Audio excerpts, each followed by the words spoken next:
দুর্নীতি এবং দুঃশাসন মুক্ত এক বাংলাদেশ গড়ার অঙ্গীকার করেছেন বাংলাদেশ জামাতে ইসলামীর আমির ডাক্তার শফিকুর রহমান। তখনই শান্তির সমাজ কায়েম হবে যখন এই সমাজটা ইমানদার লোকদের হাতে পড়বে।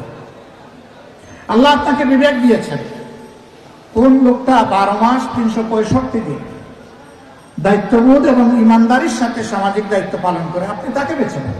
তিনি আরো বলেন, জামাত ইসলামী একটি মানবিক বাংলাদেশ গড়তে চায়, যেখানে দুর্নীতি এবং দুঃশাসনকে দাফন করা হবে। জামাত ইসলামের নেতারা দুনিয়ার সম্পদের কাঙাল নয়, বরং আখিরাতের সম্পদের কাঙাল বলেও জানান তিনি।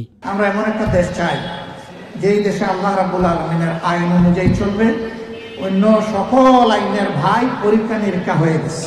এদিকে রাজধানীর ডিপ্লোমা ইঞ্জিনিয়ার্স ইনস্টিটিউশনে রাজশাহী বিশ্ববিদ্যালয়ের সাবেক শিবির নেতাদের এক মিলন মেলা অনুষ্ঠিত হয়েছে। এতে প্রধান অতিথির বক্তব্যে জামাতে ইসলামীর নায়েবে আমির অধ্যাপক মুজিবুর রহমান বলেন, শেখ হাসিনার বিচার ছাড়া নির্বাচন নয় এবং প্রশাসন থেকে ফ্যাসিস্ট সরকারের দোসরদের সরিয়ে দিতে হবে। উপদেষ্টা সরকার উচিত এই সমস্ত ফ্যাসিস্টদের তাড়াতাড়ি বিচার করা, বিচার ছাড়া তাদেরকে নির্বাচনের যোগদান করানো কিছুতেই ঠিক হবে না।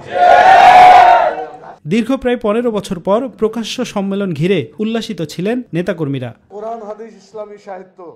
আফজল হোসেন, মাই টিভি, ঢাকা।